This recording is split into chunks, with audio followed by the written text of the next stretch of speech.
Tally prime मैं अंकित आप सभी का स्वागत करता हूं। यहां पर हम सीखने वाले हैं कोस्ट सेंटर का एक और एग्जाम्पल। अब ये एग्जाम्पल थोड़ा अलग तरह से होने वाला है। कैसे, मैं आपको बता देता हूं। एंट्री आपके सामने दिखाई दे रहा है, paid wages of ₹22,000 by cash.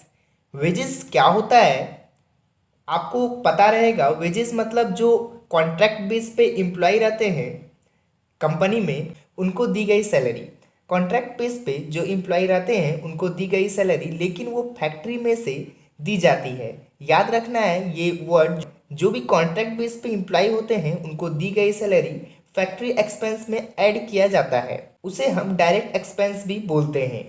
आपको यहाँ पर दिख रहा है कि आपके सामने में यहाँ पे दो एग्जाम्पल दिया हुआ है। पहला है आपका मुकेश का और दूसरा है रवि का। एक का नाम है मुकेश और दूसरे का नाम क्या है, रवि। ये दोनों मेरा एम्प्लॉई है और एक को सैलरी दिया जा रहा है 10,000 और दूसरे को सैलरी दिया जा रहा है 12,000। तो इसका एंट्री भी हम लोग कोस्ट सेंटर के द्वारा करेंगे। आपको यहाँ पे दिख रहा है एंट्री, डेबिट दिख रहा है वेजेस एक्सपेंस और क्रेडिट दिख रहा है कैश अकाउंट।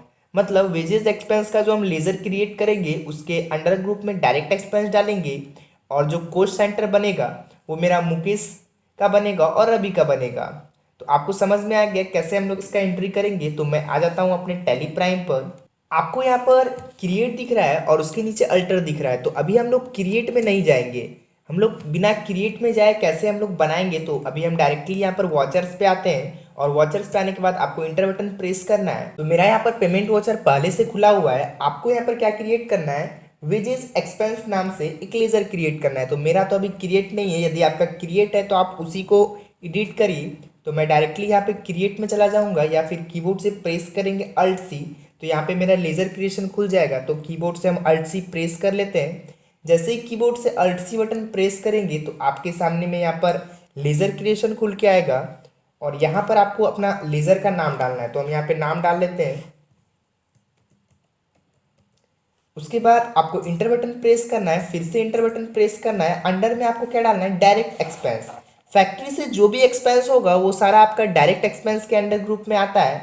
आपको यहाँ पे दिख रहा है डायरेक्ट एक्सपेंस के अलावा भी यहाँ पर कुछ ग्रुप है जो कि लिखा हुआ है एक्सपेंसेस डायरेक्ट और दूसरा लिखा हुआ है एक्सपेंसेस इनडायरेक्ट। ये पहले एक्सपेंसेस और फिर डायरेक्ट क्यों लिखा हुआ है, देखिए किसी किसी कंट्री में क्या होता है कि पहले आपका एक्सपेंस लिखा हुआ रहता है उसके बाद डायरेक्ट लिखा हुआ रहता है, वहाँ पे ये यूज होता है। बट हमारे इंडिया में क्या यूज होता है, पहले डायरेक्ट उसके बाद एक्सपेंस। जैसे एक्सपेंस डायरेक्ट हम यहाँ पे ले लेते हैं तो कोई उससे फर्क नहीं पड़ने वाला है, दोनों सेम ही है। तो अभी हम लोग डायरेक्ट एक्सपेंस ही यूज करेंगे।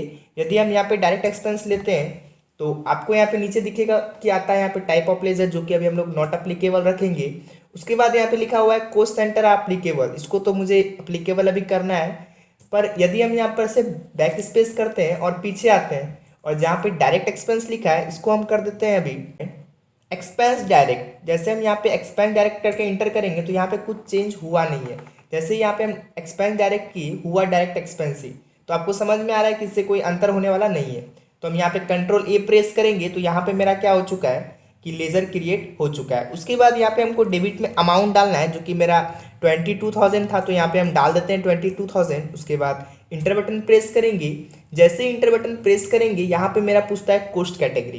तो स्पेस बटन हम प्रेस करते हैं तो यहाँ पे मेरे पास पहले से दो कैटेगरी बना हुआ है जिसको कि हमको यूज़ नहीं करना है। अभी हमको नया क्रिएट करना है। तो नया क्रिएट करने के लिए हम यहाँ पे आपको ऊपर दिख रहा है कि यहाँ पे क्रिएट का ऑप्शन दिख रहा है, यहाँ से भी हम बना सकते हैं या फिर कीबोर्ड से प्रेस करेंगे अल्ट सी, वहाँ से भी हम बना सकते हैं, वहाँ से भी हम बना सकते हैं। तो यहाँ पे पहले हम नाम डाल देते हैं। तो यहाँ पे मेरा क्या नाम होगा, एम्प्लॉय नेम। एम्प्लॉय नेम लिखने के बाद आपको कीबोर्ड से कंट्रोल ए करना है। जैसे ही आप कंट्रोल ए करिएगा आपका यहाँ पर कोस्ट कैटेगरी तैयार हो जाएगा। उसके बाद आपको यहाँ पे क्या बनाना है, आपको बनाना है कोस्ट सेंटर। तो कोस्ट सेंटर बनाने के लिए आपको यहाँ पर क्रिएट का ऑप्शन दिख रहा है, आप इस पर इंटर करिए तो यहाँ पर आपका कोस्ट सेंटर बनाने का ऑप्शन आ जाएगा। उससे पहले आपको यहाँ पे दिख रहा है कि कैटेगरी पूछ रहा है, तो कैटेगरी हम यहाँ पे बना के रखें। याद रखिए आपका कैटेगरी का क्या नाम था, एम्प्लॉय नेम। तो आपको इसको सेलेक्ट करना बहुत जरूरी है, यदि आप कोई दूसरा कर लेते हैं तो उसमें आपका क्रिएट हो जाएगा तो फिर आपको दिक्कत होगा। आपको ये याद रखना है और ध्यान से देखना है। तो यहाँ पे पहला मेरा क्या नाम था, मुकेश। तो यहाँ पे हम लिख लेते हैं मुकेश। उसके बाद कंट्रोल ए करेंगे और दूसरा था मेरा रवि। मुकेश लिखने के बाद यहाँ पे मेरा अमाउंट आता है। तो मुकेश का मेरा अमाउंट था 10,000। तो यहाँ पे हम 10,000 डाल देते हैं। उसके बाद इंटर करेंगे और दूसरा था मेरा रवि का, तो अल्ट सी करेंगे और यहाँ पे हम लिख लेते हैं रवि। उसके बाद कंट्रोल ए करेंगे और रवि का मेरा था सैलरी 12,000, तो यहाँ पे ऑटोमेटिक टैली डिटेक्ट कर चुका है 12,000। उसके बाद इंटर करेंगे, फिर से इंटर करेंगे और उसके बाद क्रेडिट में क्या पूछता है, कैश, तो हम यहाँ पे कैश डाल देते हैं। उसके बाद फिर से इंटर करेंगे तो ये एंट्री मेरा क्या हो जाएगा, एक्सेप्ट हो जाएगा। तो आपको समझ में आया कैसे हम लोग यहाँ पे वेजेस एक्सपेंस का एंट्री को पास किए। पेजअप से हम लोग देख सकते हैं, यहाँ पे आपको दिख रहा है।